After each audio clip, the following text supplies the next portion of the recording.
Halo sahabat DWD, selamat malam. Kembali lagi bersama kami di channel Dark Wolf Diary. Kali ini dengan segmen yang berbeda.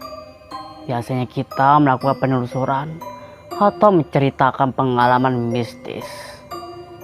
Nah, kali ini gue sedikit kepo tentang kemampuan si Wolfie, yang dimana ia memutuskan untuk menjadi ilustrator atau sketsa gaib.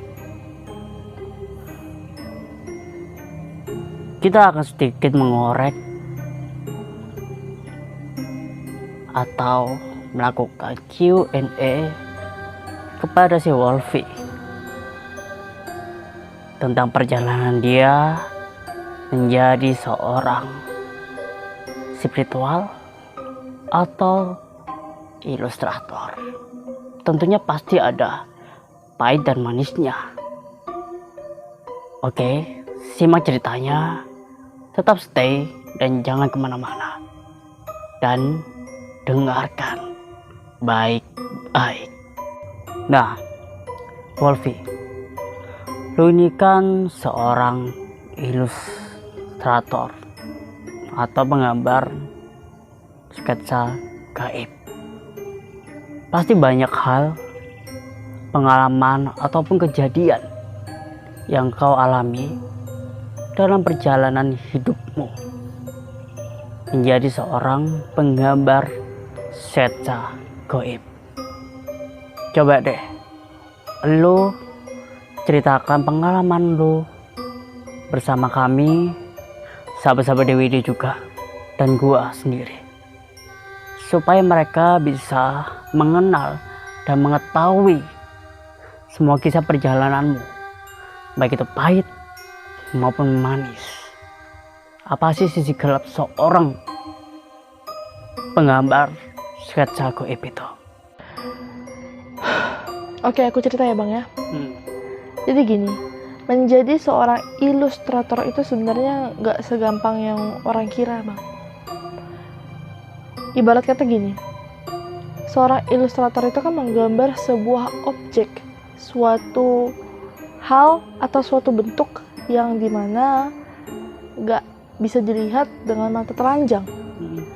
Hanya orang-orang tertentu yang bisa ngelihat. Dan setiap kita melakukan hal itu, kita perlu membayar.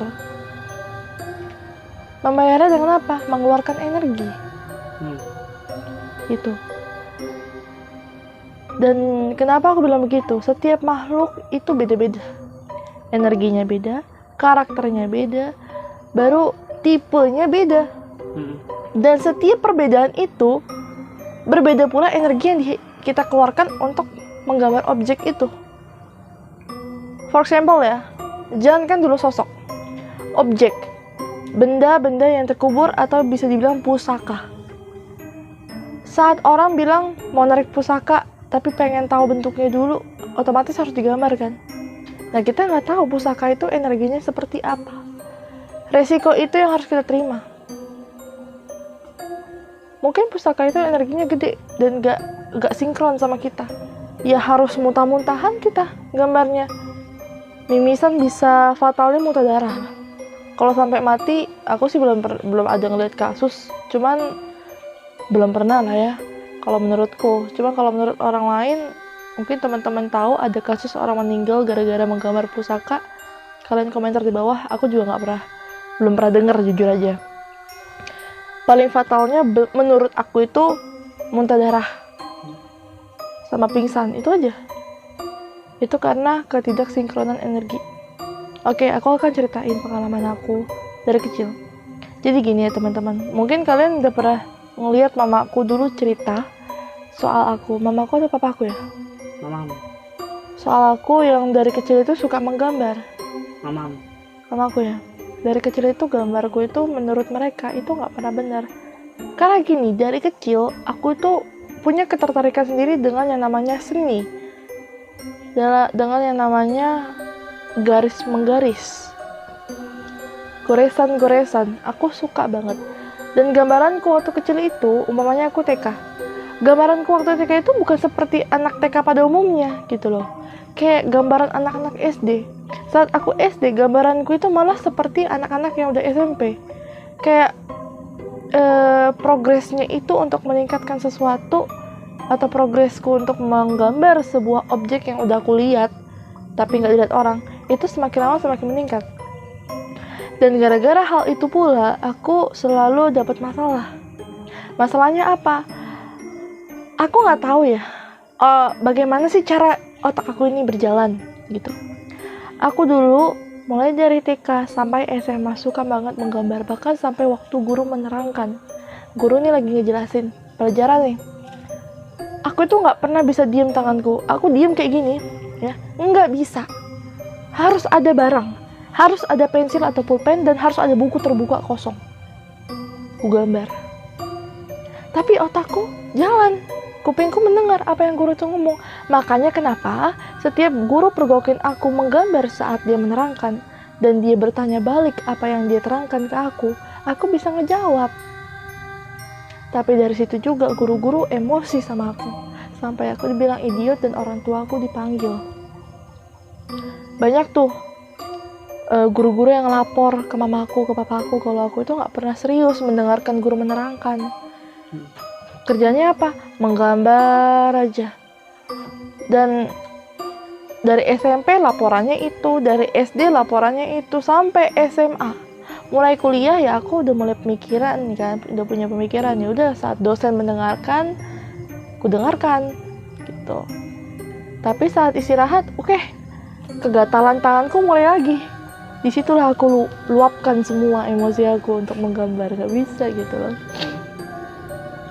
Memang sih mama aku suka negur, bahkan sampai dulu pernah mama aku nyita semua gambaranku, alat-alat gambarku, sampai aku nangis. Nggak mau makan tuh selama seminggu loh. Nggak mau makan, nggak mau minum, tapi diem-diem makan juga sih. Namanya juga anak kecil kan. Nggak mau makan, nangis. Ini mata udah bengkak gitu loh. Ke sekolah, ya ke sekolah, cuman males-malesan gitu loh. Sampai jujur bapak aku itu kan orangnya temperamental banget, masih ringan tangan gitu loh, jadi kayak dipukul, cuman dipukulnya juga pulang sekolah langsung minta maaf bapakku gitu loh. Ya udah, itulah masa kecil aku dulu juga. Kalau dalam hal mencari teman tuh susah loh bang.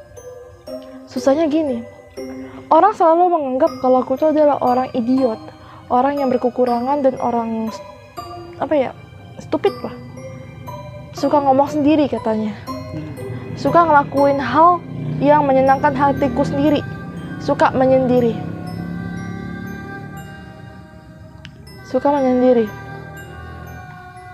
Dan kalau dibayangkan lagi sih masa kecilku suram banget sih bang. Terlalu suram. Abang pernah ngerasain pasti kan? Pernah kan? Maybe. Tapi kapan-kapan lah ya kan abang ceritain semua. Kalau menurutku abang ini lebih suram lagi sih. Masa kecilnya dulu aku udah denger semuanya, dan lebih ekstrim lagi. Bahkan aku gak pernah ngalamin yang namanya melihat setan kayang contohnya. Oke, kapan-kapan ya bang ya, biar teman-teman di rumah gak penasaran ya bang ya, cerita dari waktu kamu kecil. Oke, aku lanjut ya. Nah, soal menggambar, kalian ngerti gak sih, pernah gak sih kalian ngeliat anak kecil TK, ya baru masuk TK, gambarannya itu arsiran. Arsirannya bukan arsiran kayak orang-orang legend gitu, enggak. Kayak cuma garis-garis, bulat-bulat, tapi jadi kayak berbentuk gitu. Walaupun bentuknya masih bentukan bocah gitu, ngerti kan? Kapan-kapan deh, ntar nih aku tunjukin ya. Nah, jadi gambaran ini cuma contoh. Sebenarnya kalau gambaran yang aku gambar dulu itu udah pasti udah nggak ada lagi gitu. Ini aku cuma menggambar ulang apa yang dulu pernah aku gambar, tapi dengan bentuk waktu aku masih TK dulu gitu. Nah, aku itu mulai pertama kali suka gambar itu waktu mama aku menunjukkan sebuah gambaran. Jadi mama aku itu pernah gini, aku kan nemenin mama aku ke pasar Pondok Gede. Itu aku masih kecil, dan mama aku itu posisi lagi Usiaku masih masuk 2 tahun. Masuk usia 2 tahun. Kata mamaku gitu loh. Jadi mamaku tuh buka buku, baru ngambil pensil. Nggak tahu kenapa mamaku cuma nyoret-nyoret doang gitu loh. Kayak ngajarin aku nulis. Jadi aku tuh lebih dulu diajarin mamaku sebelum aku sekolah TK untuk nulis membaca gitu loh. Oke, setelah itu kayak ada orang beli ya kan, terus aku kepo. Aku pegang lah pensil. Aku ambil lah kertasnya itu kayak kertas bungkus rokok. Kalau kita beli rokok per selop gitu, ada kan kayak kotaknya itu mamaku sobek jadiin bukan buku tulis enggak. Jadi kayak kertas gitu, situ aku gambar. Aku nggak tahu kenapa tanganku nih refleks menggambar. Makanya waktu mamaku datang lagi pengen ngajarin aku lagi, blek, diam. Apa yang kamu gambar? Gambar apa nakku, katanya. Ini gambar ini mah, aku bilang. Cuman aku diceritain balik sama mamaku ya. Gambar ini mah, itu mah. Nah, mamaku kan nggak ngerti kan. Ya udah lanjut mamaku ngajarin. Itulah pertama kalinya ketertarikanku. Cuman itu yang diceritain mamaku ya. Tapi yang aku ingat di memoriku ya. Itu aku dulu waktu TKB menjelang SD, itu yang aku ingat. Mamaku itu lagi gambar. Sebenarnya mamaku nggak bisa gambar kayak gambar-gambaran orang yang asal gambar doang sih gitu loh. Kayak gambar garis jadi pohon gitu loh. Dan dari situ bagus mah, namanya juga anak kecil kan, nganggap bagus banget gambaran mamanya. Padahal kalau sekarang kita lihat tuh gambarannya bawah banget gitu loh. Cuman gini, karena aku bilang bagus, aku coba niru gambaran mamaku, nggak bisa. Makanya dari dulu sampai sekarang aku itu nggak bisa menjeplak. Aku nggak bisa meniru gambar orang, aku nggak bisa menjeplak gambar orang, aku juga nggak bisa membuat karya orang lain menjadi karyaku. Jadi memang itu semua keluar dari benakku, keluar dari apa yang kulihat, keluar dari pengalamanku. Nggak tahu kenapa. Jadi, tapi aku mau ngasih satu pengalaman nih bang. Aku kan sering tuh ngirim-ngirim gambaranku di Instagram tuh. Ya namanya Melia_Sharon07. Nanti kalian add aja Instagram aku di bawah dan jangan lupa follow. Nah, itu ada loh satu gambar.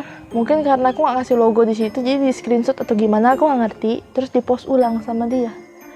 Dan dia bilang, aduh, kayak gini aja di gambaranku katanya. Gambarannya, aku komentar, loh, kamu kok ngambil hak cipta orang? Ini kan gambaranku. Langsung diblokir aku. Mau bagaimana? Makanya ya aku sih nggak terlalu apa banget sih. Cuman please lah, karya orang lain loh, jangan dianggap karya kalian gitu loh. Hargailah sedikit orang yang udah berusaha. Oke, kita lanjut ya bang. Ngomong-ngomong soal apa yang aku alami, sisi negatif dan enggaknya ya. Enaknya gitu, dapat pujian, ih gambarannya bagus ya. Kok bentuknya unik banget. Baru kadang saat kita menggambar satu objek atau satu sosok, mereka itu bakalan ikut dengan kita sendirinya. Dan kita terserah. Layaknya orang yang lagi dicari, yang lagi dikejar-kejar jodoh. Jadi kan? Kita bebas milih gitu. Nah, jadi aku kalau ngerasa nyaman sama sosok ini, oke, nggak apa-apa. Sebentar aja ya, seminggu aja, untuk bilang. Tapi kalau aku ngerasa nggak nyaman, enggak, pergi bilang gitu. Walaupun kadang ada juga yang ngotot, ya akhirnya apa? Aku kena, bisa sakit, bisa muntah-muntah, cuma nggak muntah darah, ya muntah-muntah mual gitu kayak masuk angin, tau kan bang? Kadang demam gitu. Itu kalau nggak cocok, makanya aku langsung suruh mereka pergi. Nah, kalau mamanya dibilang nggak enaknya itu tadi yang udah aku bilang di awal soal energi. Kalau energi kita nggak sinkron sama mereka dan kita itu nggak bisa menyesuaikan energi kita dengan mereka, itu susah. Atau ibarat kata berkamuflase dengan mereka gitu loh. Gimana sih bilangnya, kayak bunglon, tau gak sih? Menyesuaikan diri gitu loh. Gak bisa menyesuaikan diri sama mereka itu agak susah. Kita sendiri yang bakal terima resikonya. Sebenarnya banyak sih yang mau aku ceritain bang, cuman aku bingung harus cerita gimana. Soalnya aku tiba-tiba langsung blank. Ada beberapa pertanyaan yang ingin gue lontarkan ke lo. Jawab aja jujur, kalau bisa los. Oh ya, sorry teman-teman, bahasa Inggris gue kacau ya. Satu, pernah nggak gambaran lo itu nggak dihargai dari orang terdekat? Contohnya orang tuamu.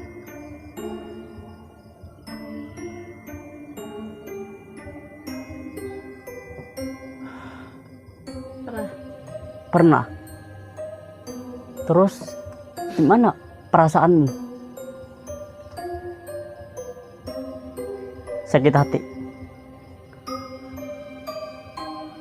Kalau untuk teman-teman atau guru nggak menghargai gambar lu, wajar ya, masih bisa kamu tahan ya. Ini orang terdekat. Seberapa lama kamu menahan itu?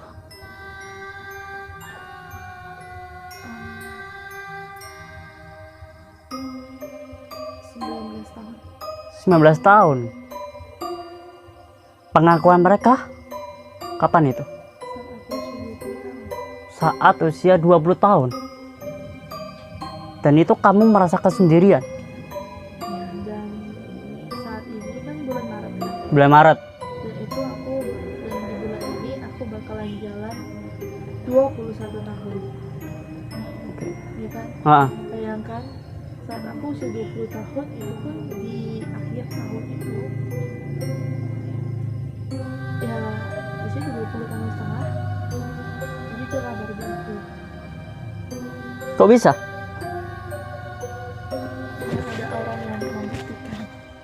Siapa itu? Yang pakai baju merah kok. Oh, gua. Oke. Emang teman-teman, gini ya, gue bisa merasakan kesedihannya si Wolfie waktu pertama kali ketemu. Memang face-nya dia ketawa ke TV, dibalik ketawa-ketawanya, somplaknya dia pasti menyimpan kesedihan. Makanya mukanya boros. Walaupun mukanya boros, yang penting pinter dandan. Gue terima apa adanya. Oke? Gue gak ngombal, realita. Itu pertama ya. Baru diakui di umur 20.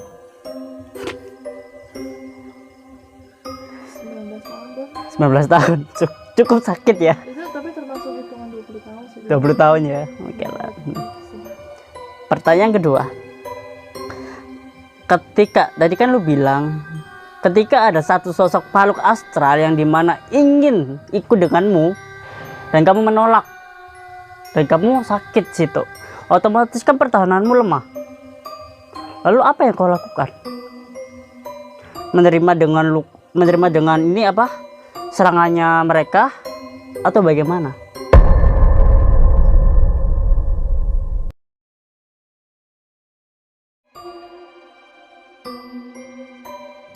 Itulah yang bikin kami tersiksa. Gimana? Kami itu tersiksa untuk menahan rasa takut saat kami melihat sosok itu.